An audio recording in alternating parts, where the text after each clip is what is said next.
tenemos en este importante segmento a Raúl Mascanosa, economista, asesor financiero. Muchísimas gracias, Raúl, por acompañarnos nuevamente. Tenemos vía Skype desde Atlanta a Alberto Padilla, periodista experto en economía y finanzas. Alberto, muchas gracias por acompañarnos nuevamente. Un placer, muchos saludos. ¿Cuál es tu opinión sobre lo que hemos hablado tanto sobre este techo de la deuda, pero los plazos se van cumpliendo, los días siguen inexorables, la danza de las horas, como dijo una vez un escritor, y definitivamente, ¿qué crees que va a pasar? No es la primera vez que estamos en una situación así, Oscar, hay que recordarlo, y de hecho el anuncio que dio Timothy Geithner a final de año, del año 2012, por supuesto, en realidad no fue una sorpresa, ya se sabía que esta fecha iba a llegar, y de nuevo, no es la primera vez que estamos en esta situación. Y con esto lo que te quiero decir es que se va a llegar a un arreglo. La van a hacer muy cardíaca, por supuesto, nos van a hacer sufrir a todos, pero tienen que llegar a un arreglo, no hay otra opción. La opción de no llegar a arreglo no es viable, no existe, afecta absolutamente a todo el mundo, va a afectar a republicanos, va a afectar a demócratas, va a afectar al Congreso, va a afectar a la Casa Blanca y por supuesto va a afectar al país. Así es que de que se va a arreglar, se va a arreglar. Raúl Mascanosa, ¿en qué medida pudiera entorpecer o pudiera enrarecer o pudiera facilitar, haciendo la pregunta en sentido, las dos opciones, positiva o negativa, el hecho del cambio de gobierno? O sea, Timothy Geithner se va, vendrá otro, hay cambios en el gabinete, hay cambios en el bullpen, sí. El presidente va a un segundo periodo. ¿En qué medida varía eso, la situación y con los nuevos congresistas en el Congreso? Realmente no creo que no va a haber ningún tipo de variación en términos de este problema en particular. O sea, el hecho de que has cambiado el Departamento de Defensa, el Departamento de Estado, diferentes miembros del gabinete, eso francamente no tiene nada que ver con el hecho de que a mediados de febrero este país ya va a estar al tope en términos de la deuda que el gobierno puede legalmente incurrir. Entonces tiene que buscar la manera de extender, o mejor dicho, subir ese tope.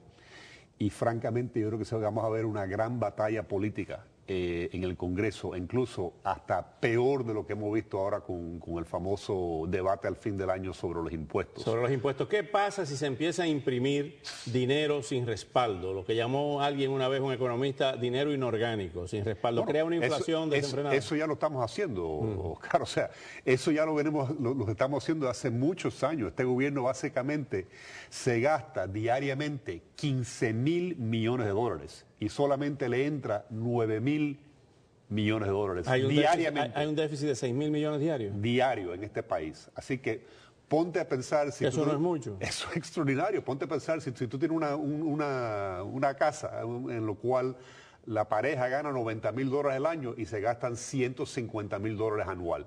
Pues eso lo puedes sostener por un tiempo limitado con tarjetas de crédito. Pero el problema aquí es que eso lo está haciendo el gobierno norteamericano.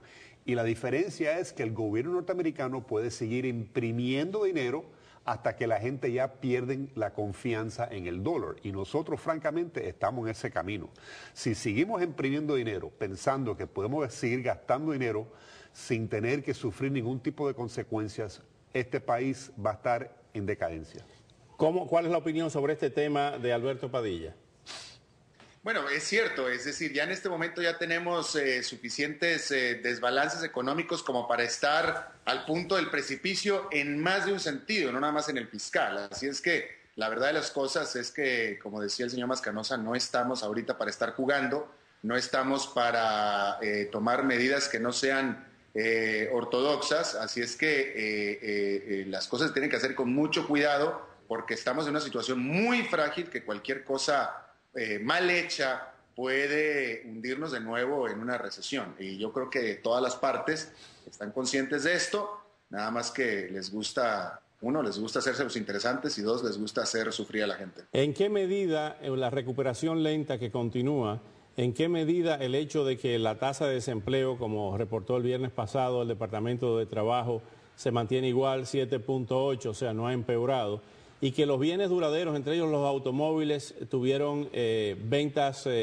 buenas ventas para fin de año? ¿Qué quieren decir esos indicadores? Mira, o sea, si esta economía estuviera creciendo a un ritmo de un 4, un 5, 6% anualmente, esto no sería el problema que es. Pero El asunto es al haber crecimiento, la deuda no es un problema. Sí, la economía está creciendo apenas al 1.5%, quizás un 2%, y eso no es lo suficiente para generar los ingresos necesarios para pagar un déficit tan extraordinario como tenemos hoy día.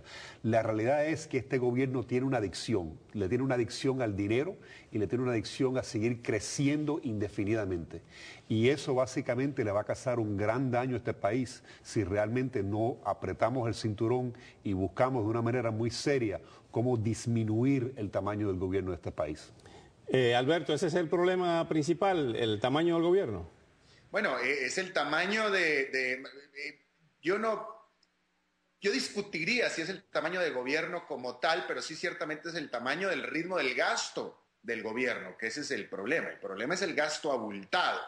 Y definitivamente este gobierno, que no es culpa nada más del gobierno actual de Barack Obama, esto venía desde George Bush.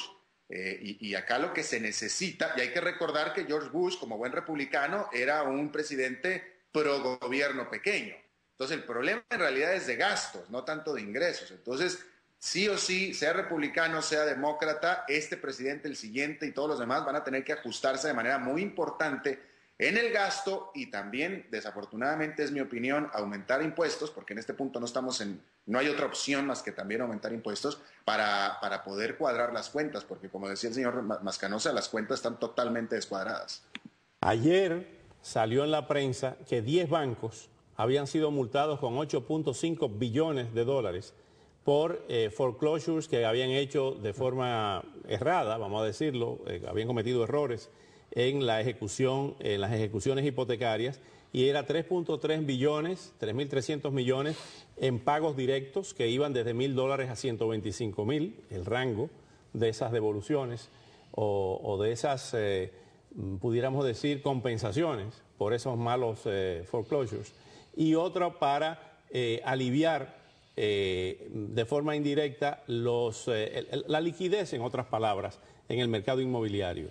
¿Estamos saliendo del atolladero inmobiliario?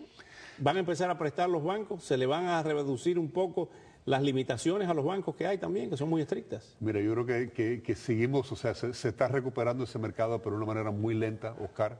Y francamente lo que hemos visto en la noticia con este tema ahora de Bank of America, y yo lo he mencionado muchas veces en este programa anteriormente, o sea, yo francamente yo no reconozco la industria bancaria hoy día, o sea, yo me crié en esa industria y no es lo mismo la banca hoy día de lo que era hace 20 o 30 años, o sea, da vergüenza realmente ver lo que han hecho los bancos comerciales y los bancos de inversión con la economía norteamericana. Los banqueros. Los banqueros, o sea, para mí yo creo que fue un gran error eliminar la ley Glass-Steagall, que básicamente separaba a los bancos comerciales de los bancos de inversión. Esa ley se eliminó en el 99 bajo la administración de Clinton. Fue un gran error porque básicamente estos bancos de inversión en Wall Street, que antes estaban regando el capital de sus propios dueños, lo que hicieron fue se convirtieron en entidades públicas y básicamente asumieron o se fusionaron con los bancos comerciales y empezaron a usar el dinero de todos nosotros para poner unas apuestas enormes en la bolsa, en los mercados, y básicamente prácticamente llevaron a este país a la quiebra en el año 2008. Y estamos en el 2000... Fue una economía de casino. Así fue. Y estamos en el 2012 y absolutamente nada ha cambiado. Estos mismos bancos, Bank of America, Citibank, siguen igual de grandes y siguen siendo un gran peligro para la economía norteamericana. Y yo le tengo mucho temor al sistema financiero de este país y creo que en cualquier día podemos tener otra crisis como tuvimos en el año 2008 porque son tan grandes y tan fuertes estas industrias que no hay nadie que lo pueda regular. Alberto, ¿qué tú opinas sobre esto? ¿Estamos todavía en una economía de casino? Totalmente, y no solamente estoy totalmente de acuerdo con lo que dice el señor Mascanosa, sino que también, y lo he dicho en este espacio, estoy totalmente en desacuerdo con la manera en que el gobierno ha tratado a los bancos en esta crisis del 2008 tan espantosa que todavía estamos sufriendo en este momento. Hay que recordar, el gobierno ayudó a los bancos, no a los clientes de los bancos, no a nosotros, no a los ciudadanos. Los ciudadanos siguen perdiendo sus casas, que en gran medida fue por culpa de los bancos, mientras que los bancos no asumieron ningún riesgo. El gobierno los ayudó a ellos, pero no a los clientes cuando debió haber sido al revés. Tú recordarás un ejemplo tan solo, pero en América Latina se repitieron, la crisis de México del 95, donde los bancos quebraron, pero el gobierno salvó a los dueños de las casas, a los cuentavientes, y así es como se debió haber hecho. Y por esa razón, la crisis de México fue bastante rápida y salió bastante pronto el país. Y por eso todavía aquí en Estados Unidos estamos todavía hundidos y todavía saliendo poco a poco, porque es fecha que todavía los cuentavientes están perdiendo sus casas. Por suerte, para finalizar, no estamos en España, no estamos en Grecia, no estamos en Irlanda, seguimos los Estados Unidos. Seguimos los Estados Unidos, pero déjame decirte, estamos en un camino bastante peligroso. Y francamente yo creo que si por alguna razón no se incrementa ese límite, posiblemente sería lo mejor que le pudiera pasar a este país, sinceramente, porque creo que es hora de que este país realmente tiene que enfrentar la realidad de que no podemos seguir consumiendo y incurriendo tanta deuda, esperando que siempre vamos a poder seguir imprimiendo y imprimiendo más dinero. Llega disciplina fiscal. La disciplina fiscal y francamente todo este caos que supuestamente va a crear. Fíjate lo que pasó la última vez cuando hubo toda esta crisis. Curiosamente, los Estados Unidos salió de esa crisis con más dinero que nunca. ¿Por qué? Porque al final del día todo el mundo le tiene más confianza a los Estados Unidos que cualquier otro país del mundo. Gracias Raúl Mascanosa, gracias a Alberto Padilla por esta nueva oportunidad de escucharlos a ustedes. Y se extiende como polvo.